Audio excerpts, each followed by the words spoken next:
The class of 2019 has selected David Garcia as a member of their class to share some thoughts on this graduation day.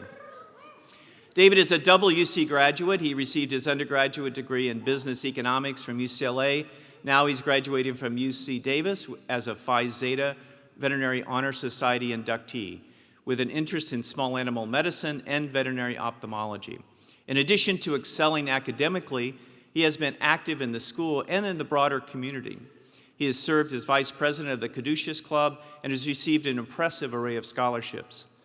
Locally, he has been a student representative for the Sacramento Valley Veterinary Medical Association.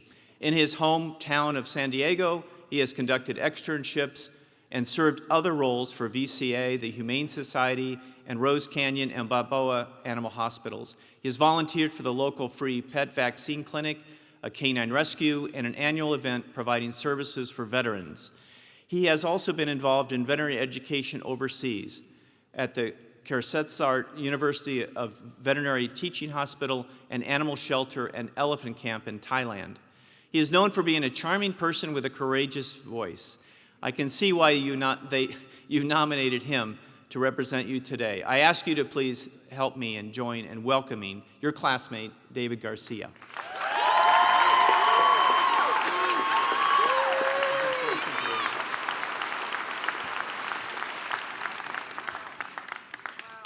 Thank you for that introduction, Dean Larimore. Here at UC Davis School of Veterinary Medicine, they encourage us to practice giving pertinent, constructive criticism, as well as to gracefully receive this feedback. I'd like to share some feedback that I've received. These are the actual words of my peers. I quote, "Sometimes David can ramble. He needs to get better at sharing his ideas efficiently. He could try to be a little more clear and can ramble when trying to explain things. He starts to wander with his long-winded thoughts. He could leave more times for others to speak, and he could articulate his ideas more concisely. It would be even better yet if David would curtail the amount of times he spoke, but also curtail the length of time that he spoke. It would benefit the group if David collected his thoughts. He talks for prolonged periods on subjects that are not necessarily relevant." And I know, in general, who said these things. It's a lot of them. And there was a lot more feedback. I cut it out for time's sake. I didn't too graciously receive the feedback. I ate a lot of ice cream, I cried, and I never read my evaluations again. It wasn't the first time I faced this criticism. No joke, I was cut off at my own father's eulogy. One clinician gave me, that's not a joke, one clinician gave me written feedback. "Please make sure in the future you are aware of the timing limits when presenting."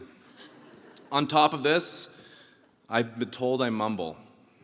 And here we are. So there's some clear irony that I'm speaking this afternoon.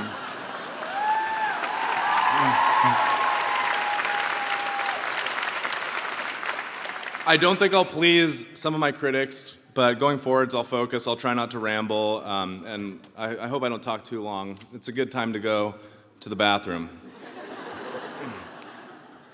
I'm deeply honored and grateful to my peers in the class of 2019, a group of people that I have come to absolutely adore, for allowing me to speak on behalf of the student body today. My classmates' universal request was to be funny, which doesn't come naturally to me. For reasons I've never been able to fully understand, my classmates view me as somewhat of a clown. My experience at UC Davis has repeatedly enforced the notion of the importance of lightheartedness and humor. It's amazing what making a simple goofy face or a forced eye twitch at someone across the room during an intense clinical moment can do to relieve the gravity of a situation. I've done this to many classmates, and it's mostly well received. I have been feeling increasingly funny for the last few weeks, but it's not the ha-ha funny, it's the peculiar funny. We're all wrapping up an incredible 4 years. It simultaneously felt like a moment in time, as well as several decades. I want to describe to you the class of 2019, but it's not very easy given the diversity of everyone here. To talk about individual students would be a momentous task, given just how broad our interests and backgrounds are. 2019 is a mess of about 140 people, of whom I really can only speak in generalities. Our class first met at a strange week-long prologue during which we were forced to wear color-coded shirts for days at a time. We had to complete puzzles in an attempt to promote bond building and peer cooperation. It was a contrived effort to illustrate the necessity of proper teamwork for survival in veterinary school. Retrospectively, however, I see how crucial was the administration's foresight, an attempt to foster the readiness to lean on each other through difficulties and in unison rejoice at triumphs. The strongest components of our cohesive class dynamic is characterized by resilient determination and strong cooperation. We have been determined, starting years prior to veterinary school admission, in the pursuit of knowledge and for continued improvement. Our tight-knit teamwork, necessitated by a demanding curriculum, has developed from clumsy to well-orchestrated. We together have masterfully navigated some of the most testing years of our lives. It has been a tempestuous sea of unpausing challenges and as many accomplishments.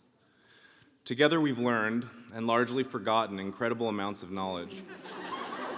We've side by side studied organ systems exhaustively, identified toxic plants, and dissected cadavers ad nauseum.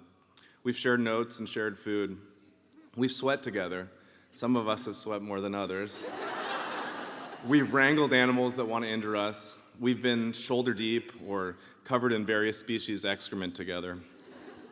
We've examined each other's retinas, and actually, if you catch up with one of my classmates, Jamie Sherman, after the speech, I haven't seen it myself, but she has remnants of a parasite in her eye that, by some estimates, maybe up to a third of you are carrying, and has the ability to affect your thoughts and actions.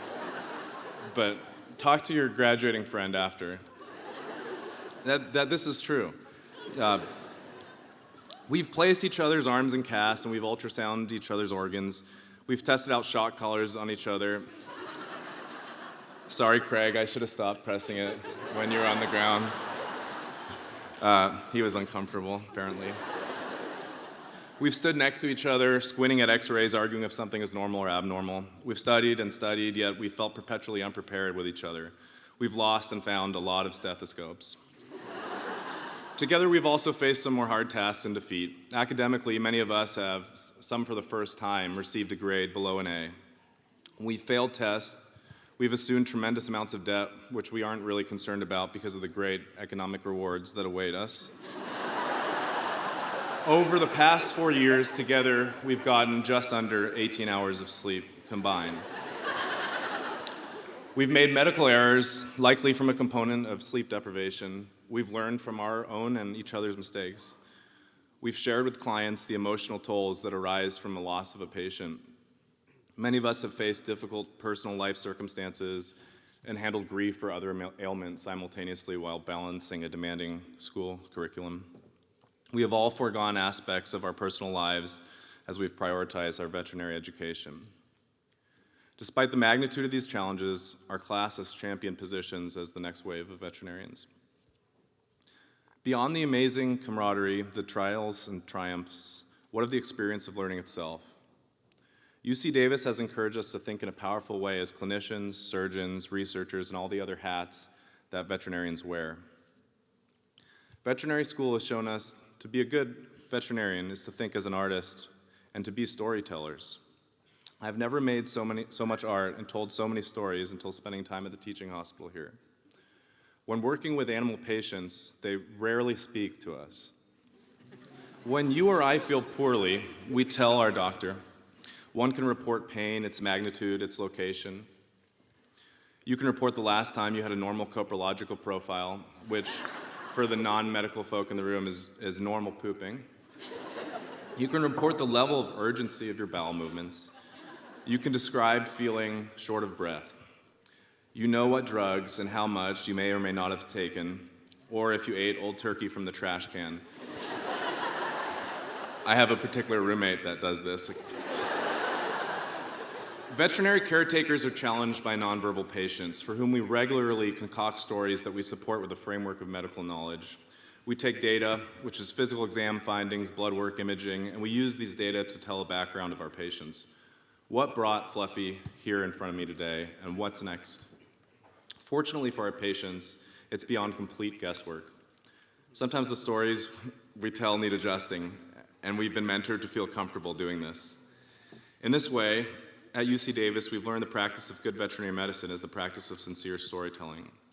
The honing of this approach of practicing veterinary medicine is not one that I anticipated adopting prior to attendance. Professional storytelling is not a tracked component of our education that is explicitly discussed in our curriculum. Yet, in my opinion, this intangible skill that UC Davis has fostered the development of is the skill that has been most crucially obtained here. The ability to think artistically prepares us for many varied circumstances that boost our ability to overcome challenges and grow forward professionally and personally. We can't memorize a solution to every situation we are in. Things are rarely black and white. But with an artistic mindset, we feel comfortable with this truth. And we owe this comfort to our mentors. By their teaching, it has been made possible that today my classmates and I feel confident in our basic surgical competency, our ability to interpret imaging, ultrasounds, and to perform general anesthesia. We're able to perform knee manipulations to diagnose knee injuries, even though in recent memories, we struggle to differentiate ear thermometers from rectal thermometers. Sorry about that. That's a repeat joke. And I don't know if it's appropriate. The progress from student to doctor has...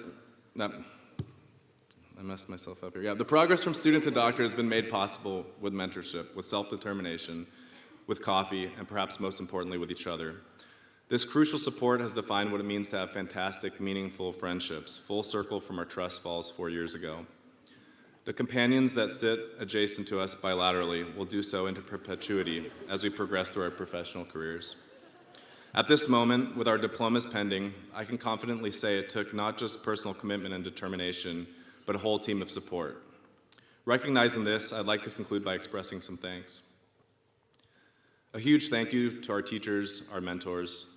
These are our lecturers, our faculty, our residents, interns, technicians, and staff. I extend deep gratitude for nurturing our ability to grow confidently and to teach us to learn for ourselves, for showing us the art of veterinary medicine, which has provided the foundation for our competency and growth moving forward. You have honored the relationship between educator and pupil, and in this way have set a great example for the class of 2019 to emulate for veterinary students of the future. Thank you. To our support system, let's just thank you to the mentors.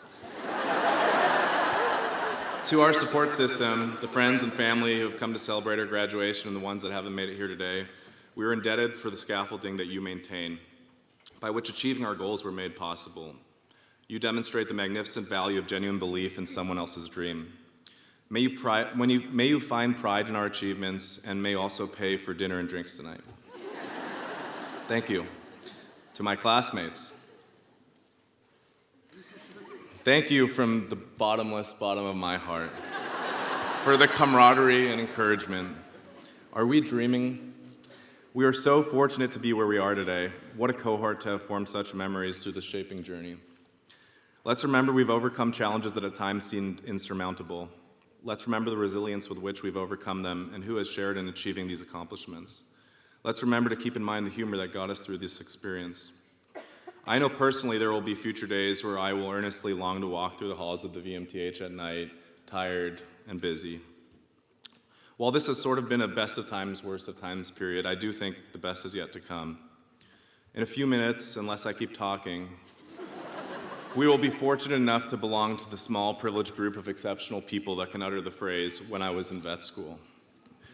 Whatever your next steps are, be it taking on the daunting task of managing patients in the general practice next month, struggling through an internship year, filling a residency position. When days are tough, remembering what tremendous achievements you've already accomplished at the best vet school in the world. Remember the availability of support from the people around you today. Together, we've got this. Class of 2019, huge congratulations. We did it! Thank you.